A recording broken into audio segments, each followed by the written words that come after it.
Hi guys, Ray here from City Fan TV. Hope you're all doing very well today. I'm very excited for many reasons. A bit sad because it's my last day in Northern Ireland. I'm off to Scotland tonight for the next couple of days. But I'm trying out this new cinematic mode on my phone to see how that works. But mostly I'm excited about City signing Josko Gvardiol. Don't know how you'd say it, Gvardiol, whatever. On top of all that, guys, on top of all that, I'm also excited, before I forget, that we've burst through 2,000 subscribers on the channel. That's absolutely fantastic. Absolutely fantastic. We've been growing at a phenomenal rate. Something like, I think in about 1 month, our subscribers went up by over 40%, nearly 45%. It's incredible, blows my mind. But thank you so much to everybody who's contributed and helped us to get so far so quickly. Right, let's talk about Gvardiol. I said a few weeks ago that people were worried, okay? People were saying we haven't signed anybody apart from Kovacic. We haven't signed anybody. Is this Gvardiol deal going to happen? You know, there are some pretend fans, I think I call them, plastic fans, who were slating cheeky Begeristan, our sporting director, on social media because we hadn't got this Gvardiol deal over the line, and people were saying this, that and the other. Is it going to happen? Is it going to collapse? What's happening? And I said a few weeks ago, I said, be patient. Be patient. Big deals can take time to come to fruition. It takes time. Okay, it's a huge deal. Leipzig, we're not pressed to sell in terms of finances because, you know, they've got, I think they had the Nkunku deal or other deals that had gone through. They weren't strapped for cash, okay? And they needed to find a replacement. I said that. I think last week I said they needed a replacement, and once they started looking actively pursuing that replacement, and it looked like someone was coming through the door, I said the Gvardiol deal would go through very quickly. Now, a few days ago, it was rumoured that they were going to put a bid in for this kid from, I think it was Nice or somewhere, or no, Lyon. That was it, kid from Lyon, centre back. Lyon said, no, don't come near us, and they went somewhere else. But once they've actively started their pursuit, or trying to end their pursuit of a replacement for Gvardiol, I said this deal would happen, and lo and behold, they moved on to another target. A few days later, it looks like this deal is gonna happen. It is happening because I'm recording this on Friday afternoon, and earlier today Pep was talking to the press. Obviously, we've got the Community Shield coming up on Sunday, and if you want, there'll be a video out I think later on today. I recorded with Bernard previewing that. Bernard's actually going to the game. He's relented and pulled out of his boycott, and he's going to the game. But so in that chat with the press, they asked him about this fella Gvardiol. I think Pep said he's got a great name. Obviously, Gvardiol. You know. Yes, a bit of mirth from Pep there, a bit of giggles. But he said don't want to talk about him because he's not signed. You know, he don't want to give his opinion and stuff like that. Obviously, his opinion's got to be blooming good because Pep he had a big smile on his face, and I think he was very pleased that we are getting this kid Gvardiol. Very pleased indeed. I'm just gonna let this truck go past me so I don't get knocked over.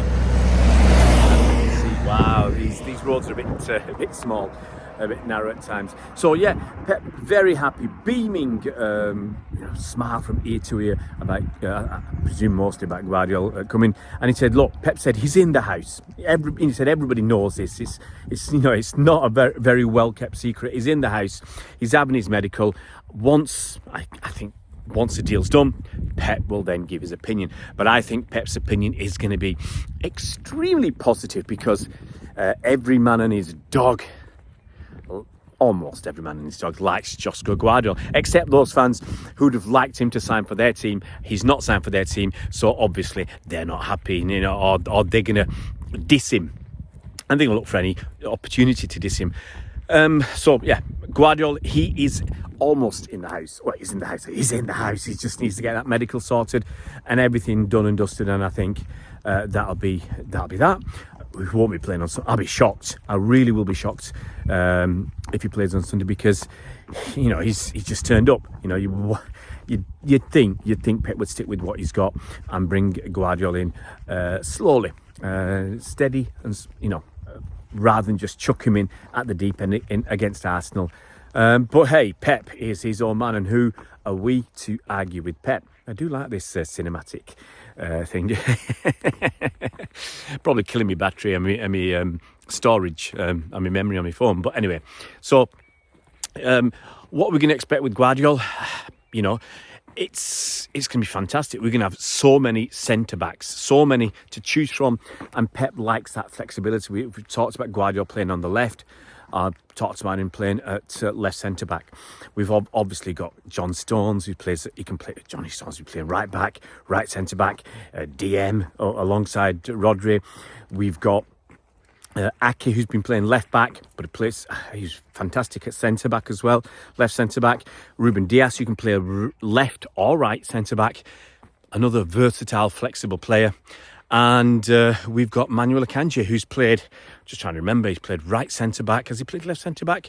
He's played right back as well, trying to do that role where Pep gets a right back to invert into midfield.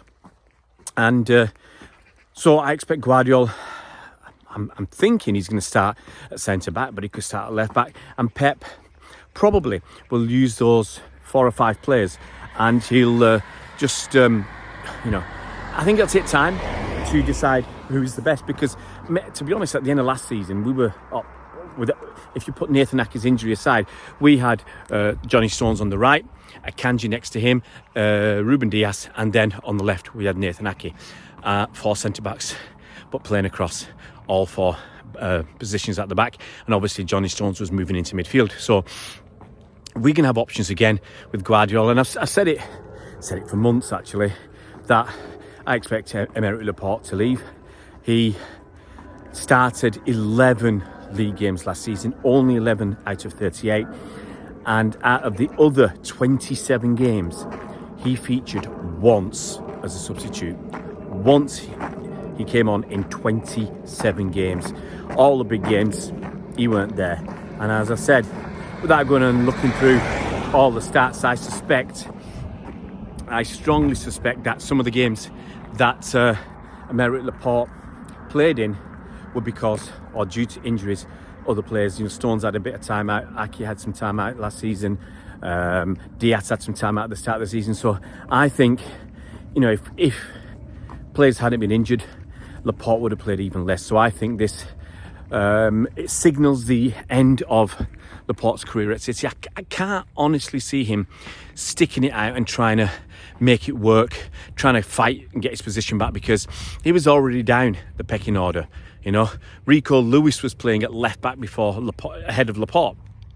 That's how bad it was for Aymeric Laporte. You had Bernardo Silva played at left back, I think, once, and then moved to midfield. But where's Laporte? Did Akanji play left back as well? I mean, it's ridiculous. In terms of, I think it's ridiculous if Laporte thinks he's got a future at City with all those players ahead of him. And obviously we had Gomez as well, who may play further forward this season. Who knows? But we've got a lot of players fighting for those positions, and a lot of top players.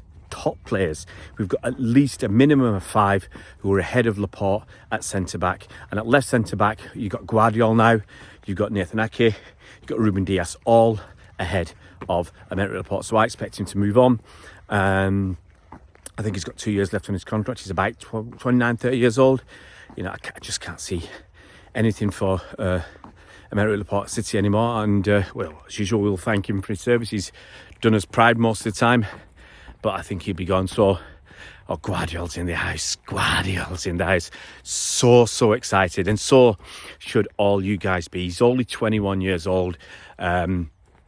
He played for Croatia in the World Cup. He did pretty well there overall.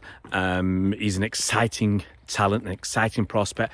Lots and lots of teams wanted him. They coveted him. They wanted his signature. And obviously it's testament to the quality at Manchester City, where we are as a club, where we are as a team, obviously with Pep as a manager, that Gvardiol chose City. But it's not a difficult decision, guys. It really isn't. You know, we've won 5 Premier League titles in the last 6 seasons. I don't think he's going to be bothered about the cups, but we won 2 FA Cups under Pep and 4 League Cups. On top of all that, we've been in 1 Champions League final, which, let's be honest, we didn't really perform, and another one in which we won. So we've been in the latter stages of the Champions League for the last few seasons, and we've won 5 out of the last 6 Premier League titles. So it's an absolute no-brainer to come and play for comfortably the best team in the world and comfortably the best manager in the world, and to be playing alongside people like Ruben Dias, John Stones, have Rodri in front of you, KDB, and all those super players that we've got. It was probably a very, very easy decision that he's made a long time ago. I'm excited for this season to see what Gvardiol can do and see how he can take us a little bit further forwards. Guys, if you're new to the channel, it would be fantastic if you could subscribe. If you can hit that bell icon, you'll be notified as soon as new videos come out. We'll see you around, Blues.